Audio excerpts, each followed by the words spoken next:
আসসালামু আলাইকুম ওয়া রাহমাতুল্লাহি ওয়া বারাকাতুহু। সকলে ভালো আছেন? দোয়া ও ভালোবাসা রইল আপনাদের জন্য। আজকে একটি পুরাতন বাড়ি দেখাবো। এইটি হলো যশোর জেলায়। বাড়িটি দেখতেই পারছেন। অনেকেই বলে থাকে একটি 500 বছর আগের বাড়ি, অনেকে বলে থাকে 300 বছর, কেউ বলে থাকে ব্রিটিশ আমলের বাড়ি। আসলে বাড়িটি খুবই গর্জিয়াস একসময় ছিল।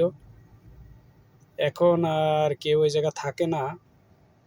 এটি পুরাই জঙ্গলের ভিতর, চারিপাশে কোনো বাড়ি নাই। দেখতেই পারছেন, ডিজাইনটা দেখলে আপনারা বুঝতে পারবেন বাড়িটি কত সুন্দর ছিল যে সময় বসবাস করত এই মানুষগুলি। এখন চারিদিকে জঙ্গল হয়ে গেছে, কলা গাছের ভিতর। এইটি হলো সাইডই, আপনার দেখতেই পারছেন এই সাইডে জঙ্গল। মূলত এই জায়গা কেউ বসবাসই করে না, এর আশেপাশে কোনো মানুষই বসবাস করে না। এর সামনের গেটটা এত সুন্দর বলার বাইরে। এটি আপনার 5টি গম্বুজ আছে, ভিতরে আরও আছে, আপনাদের দেখাবো। দেখেন কত আগের ইট, এর ডিজাইন, নকশা খুবই সুন্দর। উপরের নকশাগুলি খুবই সুন্দর। আসলে ক্যামেরায় এতটা বন্দি করে পারি নাই। খুবই সুন্দর নকশাগুলো দেখতেই পারছেন, ডিজাইনটা খুবই সুন্দর।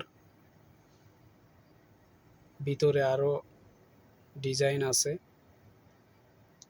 চারি সাইডে। ভিতরে ঢুকবো, আসলে আমার একটু মনের ভিতর ভয় ঢুকছিল, এখানে যেহেতু কেউ নাই। আমরা 3জন আসছিলাম আমার ছোট ভাইদের নিয়ে। দেখতেই পারছেন এখানে। দেখেন ডিজাইনটা অসাধারণ। 500 বছর আগে এই ডিজাইনগুলো করছে, এখনো আছে।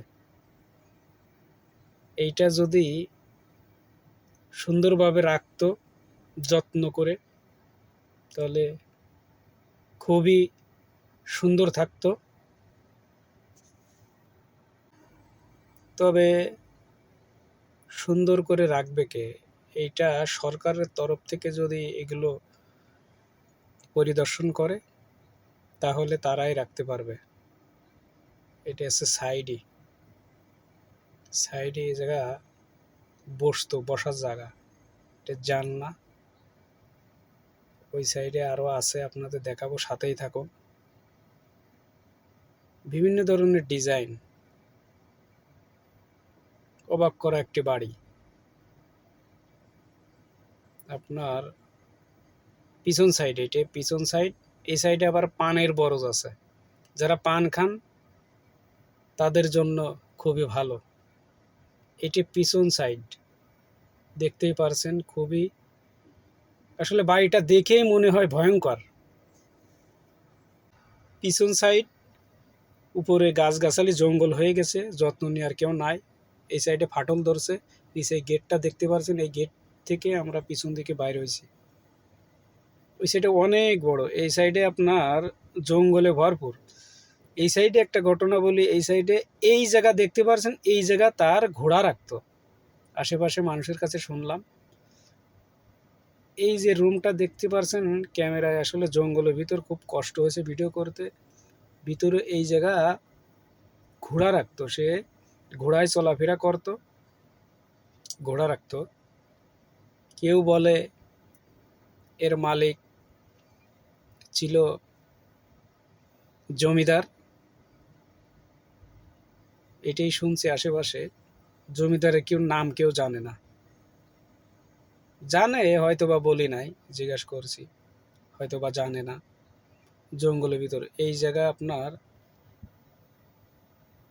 যারা ওনার কাছে বিচার কিছু নিতে আসতো, এই জায়গা আসতো। এই জায়গায় এসে সবাই বসে থাকতো। এই যে রুমটা দেখতেই পারছেন, এই রুমটাই। আসলে জঙ্গলে একদম ঢেকে ফেলছে বাড়িটা।